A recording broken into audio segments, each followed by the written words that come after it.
Hello everyone, আজকে ছিল ঈদের তৃতীয় দিন এবং আজকে তাহিয়াতের আকিকা।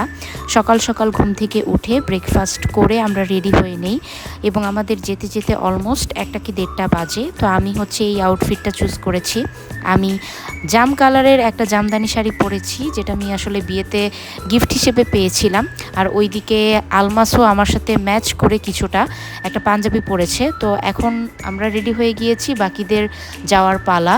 তো এই তো আমরা প্রায় 1টা কি 1:30 দিকে পৌঁছে যাই এবং সবাই অটো থেকে নেমে ওদের বাসায় যাওয়া শুরু করি।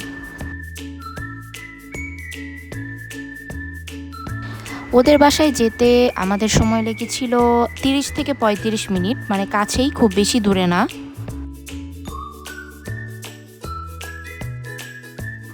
ঢুকেই দেখলাম যে প্যান্ডেল করা হয়েছে মানুষের খাবার দাবারের ব্যবস্থা করার জন্য, এবং এই প্যান্ডেলটা কিন্তু খুবই সুন্দর। উপরে কেমন জানি ঝুনঝুনি টাইপ, একটু অন্যরকম, তাই দেখতে কিন্তু খুব ভালো লাগতেছিল। বাড়ির ভিতরে ঢুকতে ঢুকতেই ভাইয়ার সাথে দেখা হয়ে গেল। তো ভাইয়াকে একটা হাই দিলাম, দিয়ে আমরা একদম ভিতরে চলে যাই এবং ভিতরে গিয়ে দেখি যে তাহিয়াত ঘুমাচ্ছে। আমাদের যেতে যেতে যেহেতু একটু লেট হয়ে গিয়েছিল, আমরা গিয়ে দেখি যে বাকি আত্মীয় স্বজন যারা ছিলেন ওনারা কিন্তু অলরেডি আমাদের আগে পৌঁছে গিয়েছিলেন।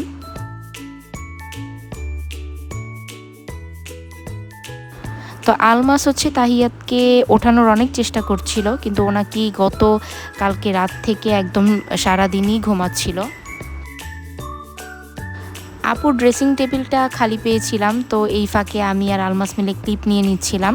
ওর পাঞ্জাবিটাও আসলে আমার যে শাড়িটা ছিল সেই শাড়ির শেডেরই একটা ছিল, বাট একটু লাইট কালার, যদিও এখানে লাইটের কারণে অতটা বোঝা যাচ্ছে না। তো যাই হোক, তারপরে আমাদেরকে প্রথমে দেয়া হয় নাস্তা হিসেবে। এইটা কিন্তু বগুড়াতে খুবই বিখ্যাত, এই যে চিপসটা, আলুর চিপস ছিল, এরপরে পিঠা ছিল। আর তাহিয়াতের জন্য খুব সুন্দর একটা কেক আপু আগে থেকে অ্যারেঞ্জ করে রেখেছিল। কেকের যে কালারটা সেটা আসলে কিছুটা ও যেই ড্রেসটা পরবে সেই ড্রেসের কাছাকাছি ছিল। ও আড়ংয়ের থেকে একটা ড্রেস পরেছে যেটার কালার ছিল রেড, এবং পুরোপুরি রেড কালারটা আসলে দিলে কালার অনেক বেশি ইউজ হবে কেকে, যেটা আসলে অতটা স্বাস্থ্যসম্মত না। যার কারণে হালকা একটু বেবি পিঙ্ক টাইপের কালার করা হয়েছিল। আর এই তো এখানে সব আত্মীয় স্বজনরা আসছে, সবাই আড্ডা দিচ্ছিল তাহিয়াতের রুমে। আর এই তো তাহিয়াতের জামার কালার।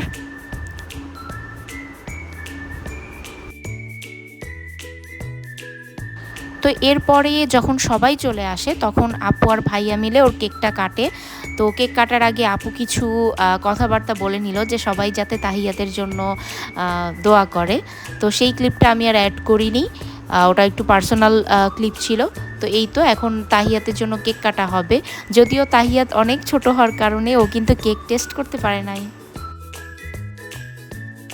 তো সবাই ও যাতে আসলে ক্যামেরার দিকে তাকায় এর জন্য বিভিন্নভাবে ওর অ্যাটেনশন সিক করার ট্রাই করতেছিল। তো যাই হোক, লাস্ট পর্যন্ত ও কিন্তু কেকের দিকে তাকাইছে, এদিক ওদিক তাকাইছে। মাশাল্লাহ, সবাই হাততালি দিচ্ছিলাম আমরা, অনেকটা বার্থডে ফিলিংস আসতেছিল। এই তো আমি আর আলমাস। বাবু যেহেতু কেক খেতে পারবে না, তাই ভাই আর আপু একজন আরেকজনকে কেক খাইয়ে দিচ্ছিলেন, আর পাশ দিয়ে সবাই মজা করছিল, যেটা তো অ্যানিভার্সারি টাইপ একটা সেলিব্রেশন হয়ে গেল। তো এরপরে আমরা প্রায় 2:30 কি 3টার দিকে বের হয়ে আসি এবং খাওয়া দাওয়া শুরু করি।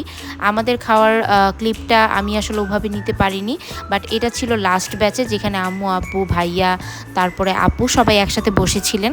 খাওয়ার আইটেমে ছিল খাসির রেজালা, যেটা আকিকা দেয়া হয়েছে সেটা ছিল, তারপরে ছিল বুটের ডাল আর মাছ ভাজা। তো খাওয়া দাওয়ার পরে আমরা অনেকক্ষণ আড্ডা দেই এবং বিকালের দিকে আমরা তাহিয়াতকে টাটা বাই বাই দিয়ে আমাদের যাত্রা শুরু করি ওখান থেকে। আজকে আবার আমাদের গ্রামে খেলাধুলা একটা আয়োজন করা হয়েছে, বিবাহিত ভার্সেস অবিবাহিত। তো সেখানে আলমাসকে আজকে পার্টিসিপেট করতে হবে। এখানে আমি আলমাসের একটা ক্লিপ দিয়ে দিলাম, যদিও ওর ইচ্ছা ছিল না, যাই হোক তারপরও যেহেতু অনেক দিন পর গ্রামে আসছে তো অ্যাটেন্ড করেছে। তো এরপরে রাতের বেলা হঠাৎ করেই 11টা কি 11:30টার দিকে চালে 2-3টা আম পড়ে এবং তারপরে সবাই আম হান্টিংয়ে বের হয়ে যায়।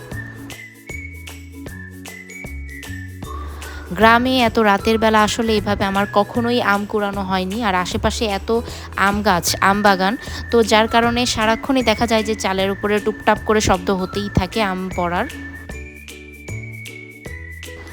আমরা কিন্তু বেশ কয়েকটা আম পেয়েছিলাম এবং এই আম কুড়িয়ে সেই 11:30 কি 12টার দিকে ভাবি হচ্ছে আমের ভর্তা বানায়। ভর্তা বলো বা আম মাখা বলো, যেটাই বলো, সেটাই জাস্ট সিম্পলভাবে একটু মরিচ, একটু চিনি আর একটু লবণ দিয়ে মাখায়, এবং সেটা আমরা কিন্তু এনজয় করি ঠিক রাত 12টার দিকে। ভিডিও এডিট করার সময় এই আমের যে ভিডিওটা আমি করে রেখেছিলাম সেটা দেখে আমার কিন্তু জিভে জল চলে আসছে, আবার খেতে ইচ্ছা করতেছে। এটা খুবই মজা ছিল। মানে সত্যি বলতে আমি মশারি টাঙিয়ে একদম ঘুমিয়ে পড়ছিলাম। হঠাৎ করে আলমাস এসে বলতেছে যে বাইরে আম কুড়াইতে যাবে সবাই, তুমি যাবা কি না? তো আমি জাস্ট ধুপ করে উঠে চলে যাই। আজকের ব্লগ এতটুকুই, দেখা হবে অন্য কোনো ব্লগে। টাটা।